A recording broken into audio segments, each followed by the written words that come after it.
Hello everyone, আসসালামু আলাইকুম। কী অবস্থা সবার, কেমন আছেন আপনারা সবাই? Welcome back to my channel. আমি আছি মোটামুটি, আমি অনেক বেশি ব্যস্ত, যার জন্য খুব একটা ভিডিও আপলোড করতে পারি না। আর ওই তো ছোটো একটা ব্যবসা আছে, ছোটো দুইটা বাচ্চার স্কুল, পড়াশোনা, এক্সাম, সব কিছু মিলে আমার খুবই ব্যস্ততায়, কর্মব্যস্ততায় দিন যায়। আজকে আপনাদের সাথে কিছু কথা আমি শেয়ার করব। আমি যেহেতু শুয়ে শুয়ে ভয়েস ওভার করছি আর গলাটাও ভেঙে গেছে, তো একটু অন্যরকম লাগতে পারে। প্লিজ আপনারা কষ্ট করে কথাগুলো শুনে যাবেন। আমি যখন ইউটিউবে ভিডিও দেখি তো অনেক আপুকেই দেখি যে তারা বাবার বাড়ি যায়, তারা এরকম বলে যে তারা নাকি তাদের মাকে ছাড়া থাকতে পারে না। কিছুদিন পর পরই তারা মায়ের কাছে যায়, আবার তাদের মাও তাদের কাছে এসে থাকে।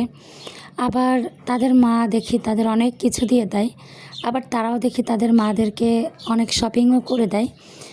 তো এই তো মানে মা বাবার ছায়াতলে আশ্রয়, মা বাবার ছায়াতলে বসবাস, বিয়ের পরও, বাচ্চা হওয়ার পরেও।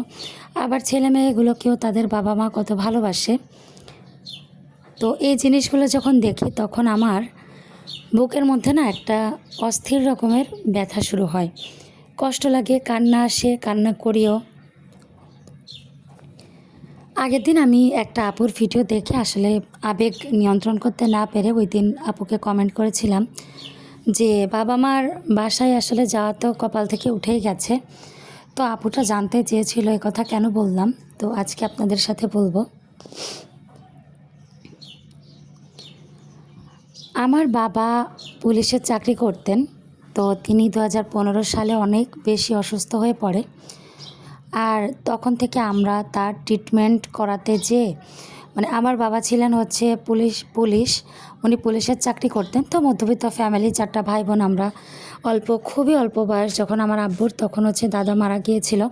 তো ওই একটা চাকরির মধ্য দিয়ে আব্বু তার ছোট ভাই বোনদেরকে মানুষ করেছে, বোনদেরকে বিয়ে দিয়েছে, ভাইদেরকে প্রতিষ্ঠিত করেছে। আমার মার দায়িত্ব তো ছিলই, সেই সাথে আমরা 4টা ভাই বোন। তো দেখা যায় মধ্যবিত্ত একটা পরিবার, তো সব কিছু মিলিয়ে যতটুকু না সঞ্চয় করতে পেরেছিল তার সবই কিন্তু আমার আব্বার চিকিৎসার পেছনেই চলে গেছে। তো এখন যেটা আছে, আসলে আমার একটা ভাইও আছে, তো তার ভবিষ্যৎ চিন্তা করে সেইগুলো আসলে জমা রাখা আছে। আর আলহামদুলিল্লাহ আমাদের বোনদের কোনো দাবি নেই। কিন্তু আমার শ্বশুরবাড়ি, আমি যখন আমার হাজব্যান্ডের সাথে রিলেশনে ছিলাম তখন আসলে তাদের অবস্থা ছিল একরকম। তো আল্লাহ পাকের ইচ্ছায় তাদের অবস্থা এখন অন্যরকম, মানে আমার শ্বশুরবাড়ি। তো আমার শাশুড়ির ইচ্ছা ছিল তার 2 ছেলেকে সে বিয়ে করিয়েছে বড়লোক ঘরে, বড়লোকের মেয়ে দেখে।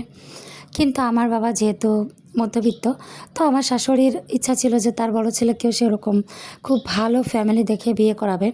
এদিকে আমার বাবার চিকিৎসা করাতে যেহেতু আসলে আমাদের সব টাকা পয়সায় শেষ হয়ে গেছে, আমার বাবা লাস্ট ফিনিশিং যে একটা ঘর করবে এটাও করতে পারে নাই। আসলে একটা মেহমান গেলেও কিন্তু অনেক সময় লজ্জার মুখে পড়ে যেতে হয়। হ্যাঁ ছিল, আমার আব্বা আমার যখন জীবনটা নতুন ছিল তখন সব কিছুই নতুন ছিল। এখন তাদের জীবনে যেমন জং ধরেছে, তাদের রং ধরা যৌবনে যেমন জং ধরেছে, বার্ধক্য চলে এসেছে, তো সব কিছুই কিন্তু তেমনই হয়ে গেছে। তো আমার ভাইয়ার আসলে এরকম অ্যাবিলিটি নেই যে ভাইয়া আসলে এত কিছু করে উঠতে পারবে। তো সব কিছু মিলিয়ে আমার এত বেশি মানুষের কাছে কথা শুনতে হয় বা হয় না। তো যাই হোক, এগুলো আসলে ডিটেলস বলতে গেলে অনেক বেশি কষ্ট লাগে, আর ডিটেলস আসলে বলাও যায় না। তো আজকে প্রায় 2-3 বছর আমি আমার বাবার বাড়িতে যাই। আমার কিন্তু শ্বশুরবাড়ি বাবার বাড়ি একই জায়গা, সকালে যাই রাতে চলে আসি এরকম। তো আজকে কতদিন আমার কপালেই জোটে না যে আমি আমার বাবার বাড়িতে যে একটা রাত কাটাই, কারণ বাচ্চারা আসলে থাকতে চায় না, ওই বিভিন্ন সমস্যা আছে। তো সব কিছু মিলিয়েই বলেছি যে কপাল থেকে আসলে বাবার বাড়িটা উঠে গেছে। তো কোনো একদিন ডিটেলসে শেয়ার করব আপনাদের সাথে। তো আজকে দেখেন কী কী কাজ করেছি টুকটাক আপনাদের সাথে শেয়ার করলাম। কেমন লেগেছে প্লিজ একটা কমেন্টের মাধ্যমে জানাবেন। যদি কেউ নতুন বন্ধু করতে চান আমাকে একটা কমেন্ট করে যাবেন, ইনশাল্লাহ আমি যে তাকে হচ্ছে ব্যাগ দিয়ে আসবো, প্লাস চেষ্টা করব রেগুলার ভিডিওগুলো দেখে দেওয়ার, এবং আমি দেখিও। তবে সবসময় এখন যেহেতু আমার বাচ্চার এক্সাম, তো চাইলেও আসলে আমি পারছি না। তো এই যে আজকের ভিডিওটা এই পর্যন্ত। রাতে হচ্ছে নারকেলে মাছ দিয়ে যাক, শুধু কাঁচা ঝাল আর পেঁয়াজ, লবণ, হলুদ দিয়ে এটা হাতে মাখিয়ে তরকারি হবে।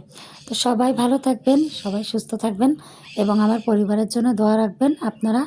আল্লাহ হাফেজ। আসসালামু আলাইকুম।